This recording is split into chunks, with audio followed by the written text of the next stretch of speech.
गुरुजी। तो संगत जी, आज हम अपने दिव्यावा बुक के पेज नंबर 480 पे हैं और ये जो सत्संग है वो संजीव कश्यप अंकल का है जो कि गुड़गांव से है। तो इन्होंने लिखा है, एक ताकिया भरोसा तेरे चढ़ना दा, एक ताकिया भरोसा तेरे चढ़ना दा, केवल आपके चरणों में मेरा आश्रय है हे प्रभु। मुझे कुछ विशेष किंतु असाधारण कारणों से अपनी अच्छी नौकरी छोड़नी पड़ी थी। मुझे विश्वास था कि मैं अपने अति उत्तम अनुभव के कारण मुझे कहीं भी नौकरी मिल जाएगी। मैं आवेदन भेजता रहा परंतु विफल रहा। 5-6 माह तक मुझे असफलताओं का सामना करना पड़ा। शनय शनय पहले मेरा आत्मविश्वास फिर ईश्वर पर से आस्था उठ गई और मुझे सामाजिक अपमान भी सहना पड़ा। निराशा और असंतोष के साथ साथ संचित धनराशि भी कम होने लगी। अंत में मैं अपनी पत्नी को कहने लगा कि कहीं से कीटनाशक लाकर अपने जीवन को समाप्त कर लेते हैं। मुझे पता था कि यह अनुचित निर्णय है, पर मेरे पास और कोई विकल्प भी नहीं था। इसी एक दिन मेरे एक मित्र ने मुझे फोन किया। उसके सुझाव पर मैं गुरुजी के पास पहुंचा। मैंने एक संत को अपने आसपास के लोगों से वार्तालाप करते हुए देखा। गुरबानी के शब्दों की ध्वनि गूंज रही थी। चाय प्रसाद और उसके पश्चात लंगर बढ़ रहा था। लंगर के पश्चात मैंने गुरुजी से आशीर्वाद लिया और घर लौट आया। मैंने गुरुजी से अपने मित्र के परामर्श पर कुछ नहीं बताया। उसने कहा था कि गुरुजी को कुछ भी कहने की आवश्यकता नहीं है, वह सब जानते हैं। मेरे मन में विचार आया कि मैं गुरुजी के पास कष्ट में पहुंचा था और कष्ट के साथ ही वापस लौटा हूँ, बिना किसी उपचार के। यदि मैं उनको कुछ नहीं कह सकता तो उन्हें मेरी आवश्यकता का पता कैसे लगेगा, और यदि मैं अपनी इच्छा व्यक्त नहीं कर सकता तो उनके पास जाने का क्या लाभ। मेरे मित्र ने पुनः उनके पास जाने के लिए बोला, किंतु मैंने मना कर दिया और उसको कहा, गुरुजी कुछ नहीं कर सकते क्योंकि उन्होंने मेरी समस्या सुनी ही नहीं है। एक पढ़ा लिखा और समझदार होने के कारण मैं विश्वास नहीं कर सकता कि वह भगवान और सर्वज्ञाता है। अगले दिन ही मुझे एक अच्छी नौकरी के लिए साक्षात्कार की सूचना आई। मैंने अपने मित्र को फोन किया और उसने कहा, यह गुरु कृपा है। मैंने असहमति व्यक्त करते हुए कहा, मैंने इसके लिए 15 दिन पहले आवेदन भेजा था। साक्षात्कार अच्छा हुआ। मैं परिणाम की प्रतीक्षा कर रहा था। चुने न जाने पर मुझे आश्चर्य हुआ। अंदर ही अंदर मैं ध्वस्त हो गया और मैंने कहीं भी आवेदन भेजने बंद कर दिए। अगले 2 मास इसी प्रकार निकल गए। मेरी स्थिति अत्यंत निराशाजनक हो गई थी। एक दिन मेरे मित्र ने पुनः फोन किया और गुरुजी के पास जाने का आदेश दिया। मैं यह सोचकर गया कि प्रयत्न करने में कोई हानि नहीं है, स्थिति इससे और अधिक बुरी हो सकती है। मैं संगत को गुरुजी से आज्ञा लेते हुए देख रहा था। मैं गुरुजी से विनती कर रहा था कि मैंने सब प्रयत्न कर लिए हैं और अब कोई मार्ग शेष नहीं है। बार बार उस दिन सुने हुए एक शब्द, एक ताकिया भरोसे तेरे चढ़ना दा और सब वैंधन्य दे दिया, मेरे कानों में गूंज रहे थे। कोई 1 दर्जन लोग बचे होंगे। जब गुरुजी मेरे पास आए, वह बोले, होर भाई तू किंदा आया है। स्पष्ट रूप से गुरुजी को पता था कि मैंने उनके अस्तित्व पर संशय किया था। मैं अशक्त और अवाक रह गया। बहुत प्रयत्न के साथ मैं धीमे से गुरुजी ही कह पाया था। इतने में उन्होंने पूछ लिया कि मैं किसके साथ आया हूँ। कठिनाई के साथ मैंने उत्तर दिया कि मैं अपनी पत्नी के साथ आया हूँ, और उन्होंने उसे बुलाने के लिए कहा। मैं भागकर बाहर गया और उसे बुलाकर अंदर लाया। गुरुजी ने उसका नाम पूछा और बोले, चल जा, तेरा कल्याण कर देता। अगले 2-3 मिनट तक मैं अपने स्थान से उठ नहीं पाया।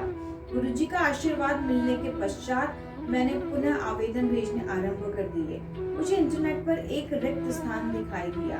मैंने आवेदन भेजा और अगले दिन मुझे साक्षात्कार के लिए बुलावा गया।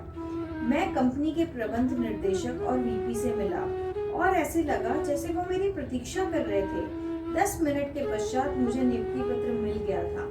उसी शाम मैं गुरुजी के पास अपने कुकर्मों की क्षमा याचना करने गया।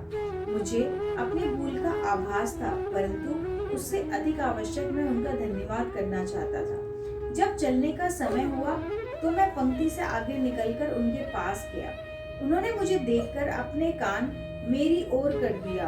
मैंने उनको बताया मैं 9 मास से बेकार थी और उनकी दया से ही मुझे नौकरी मिली है। गुरुजी पहले तो चुप रहे, फिर बोले जा फिर ऐश कर। उनके शब्द सत्य सिद्ध हुए हैं। न केवल मुझे कार्य करने में आनंद आता है, मेरे सब कार्य भी सुचारू रूप से पूरे हो जाते हैं। मेरे सहकर्मी प्रभावित हैं, परंतु मुझे पता है कि गुरुजी ही कर रहे हैं। मैं अपने साथियों को कहता हूँ कि मैं केवल जीवित था, अब मैंने जीना सीख लिया है। जिसने पीड़ा दी है वही उसकी औषधि भी देगा। पहली बार जब मैं गुरुजी के पास गया था, मेरे घुटनों में बहुत दर्द हो रहा था। मैं एक चिकित्सक के पास गया, जिसने कहा कि घुटनों के अस्थि बंध क्षतिग्रस्त हो गए हैं। मुझे विश्वास करने का और घुटनों को न हिलाने का परामर्श दिया गया। साथ ही औषधियां भी दी गई। पीड़ा असहनीय थी। जब मेरे मित्र ने मुझे फोन कर गुरुजी के पास जाने के लिए कहा, तो मैंने उसको बताया कि मैं तो गुरुजी के पास नौकरी के लिए विनती करने गया था और वहीं पर मेरे अस्थिबंध क्षतिग्रस्त हो गए थे। मेरा मित्र चुप रहा। 2 माह के पश्चात घुटनों का शूल समाप्त हो गया। जब मैं अपने मित्र के दोबारा कहने पर पुनः गुरुजी के पास गया, तो मेरे घुटनों में फिर से वेदना आरंभ हो गई। इस बार मैं चिकित्सक के पास गया तो उसने एक महंगे उपचार की सलाह दी। मेरे पास अधिक धन नहीं था और घुटनों के दर्द के साथ उनके पास जाना भी कठिन हो गया। मेरे से चला भी नहीं जाता था। एक दिन मैंने गुरुजी से इस पीड़ा को सह पाने की शक्ति के लिए उनका आह्वान किया। मैं अत्यंत कठिनाई के साथ अपने आप को कार में घुसा पाया और उसे चलाकर एम्पायर स्टेट पहुंच गया। उस दिन चलते हुए मैंने गुरुजी से विनती करी, तुम ही ने दर्द दिया है, तुम ही दवा देना। और अगले क्षण वो पीड़ा समाप्त हो गई। निश्चित करने के लिए मेरा घुटना अब बिल्कुल ठीक है। मैं चिकित्सक के पास गया। मुझसे कहीं अधिक मेरे स्वस्थ घुटनों को देखकर उन्हें आश्चर्य हुआ। उस दिन के पश्चात मैं किसी चिकित्सक के पास नहीं गया हूँ। गुरुजी को उपचार करने के लिए भक्तों से बात करने की आवश्यकता ही नहीं है।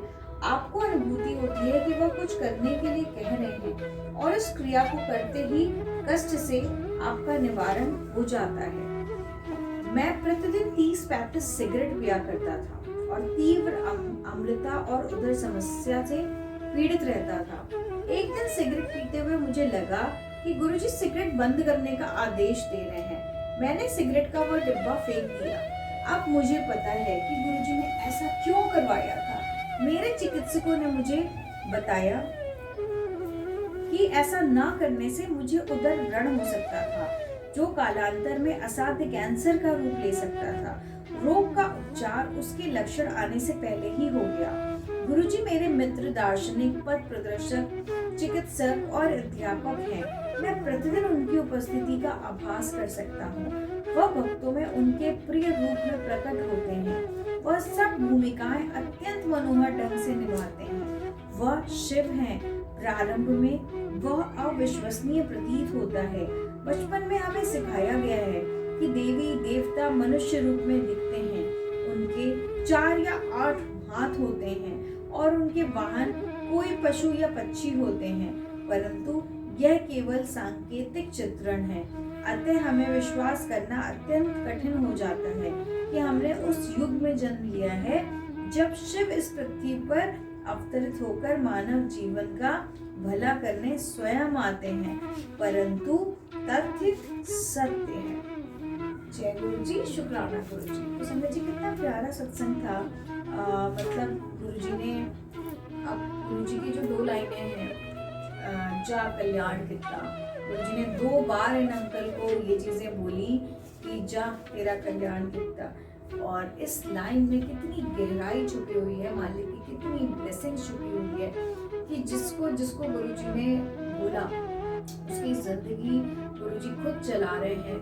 और मतलब हम एज अ ह्यूमन जिस चीज़ की आशा करते हैं कि ये चीज़ें हमारी लाइफ में आ जाए, सो दैट हमारी लाइफ स्मूथ हो जाए, है ना, हमें स्ट्रगल ना करना पड़े, हमारी जितनी इनसिक्योरिटी है वो लाइफ से दूर हो जाए, सारी की सारी पॉजिटिविटी हो जाए, और सबसे ज़्यादा इम्पॉर्टेंट हम हमेशा खुश रहें। तो वो खुशी गुरुजी के इन स्टेटमेंट में है, जा कल्याण कितना।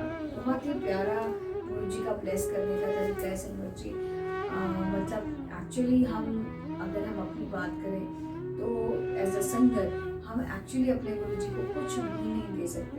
जितना प्यार वो अपनी संगत के साथ करते हैं ना, जब वो फिजिकल फॉर्म में थे और आज उनके प्यार में कहीं पे भी किसी भी संगत को हमेशा ये फीलिंग आती है कि है ना गुरुजी सब संभाल लेंगे। मतलब एक ट्रस्ट, एक विश्वास, एक अलग ही अनोखी दुनिया बन जाती है जब हम गुरुजी से जुड़ते हैं। एक अनोखा कनेक्शन बन जाता है, जो कनेक्शन शायद हमें, ये मेरा पर्सनल व्यू है संगत जी, कि हम किसी भी भगवान की पूजा कर लें, हमारे कोई भी भगवान हमसे इस तरीके से बात नहीं करते जितना हमें गुरुजी अपने से बात करते हैं। मैं ये बोलूँ, या फिर डॉट से डॉट कनेक्ट कराते हैं, या फिर एहसास दिलाते हैं। आप मजाल है कि कोई भी क्वेश्चन गुरुजी के स्वरूप के सामने आप इनसे पूछ लीजिए और आपको उस चीज़ का जवाब ना मिले, दैट इज़ नॉट पॉसिबल संगत जी। अगर आपके लिए वो क्वेश्चन आंसर जानना बहुत ज़रूरी होगा तो गुरुजी एक्चुअली उस चीज़ को ज़रूर सॉल्व करेंगे। तो संगत जी, बहुत ज़्यादा आप उठते सोते जागते उठते बैठते जितना पॉसिबल हो, आप हर एक सांस के लिए आप मालिक को शुक्राना करिए, क्योंकि आपको नहीं पता कि आप मतलब हमें हमेशा ये गुरुजी से अरदास करना चाहिए कि सर्वत का भला करो। ऑब्वियसली संगत जी, क्योंकि गुरुजी से अगर हम ये मांगे कि हमें गुरुजी कुछ नहीं चाहिए, गुरुजी सिर्फ आप चाहिए, तो संगत जी सृष्टि के विधाता ने अगर आपका हाथ पकड़ लिया, तब तो फिर आपको खुश रहने से, आपकी चीज़ें सॉल्व होने से, आपकी प्रॉब्लम सॉल्व होने से कोई नहीं रोक सकता। तो हमें मालिक से हमेशा मालिक को मांगना चाहिए, ना कि किसी फिजिकल नीड को पूरा करना चाहिए, फाइनेंशियल नीड और ये सारी चीज़ें। तो जहाँ गुरुजी आपके ऊपर मेहरबान हो गए संगत जी, आप सोच नहीं सकते आपकी जोड़ियाँ कितनी ज़्यादा हो गई। तो संगत जी, फिर से हम मालिक से विदा लेते हैं। विदा वर्ड ये गलत शब्द है, हम मालिक का शुक्राना करते हैं। जय गुरु जी, शुक्राना गुरु जी।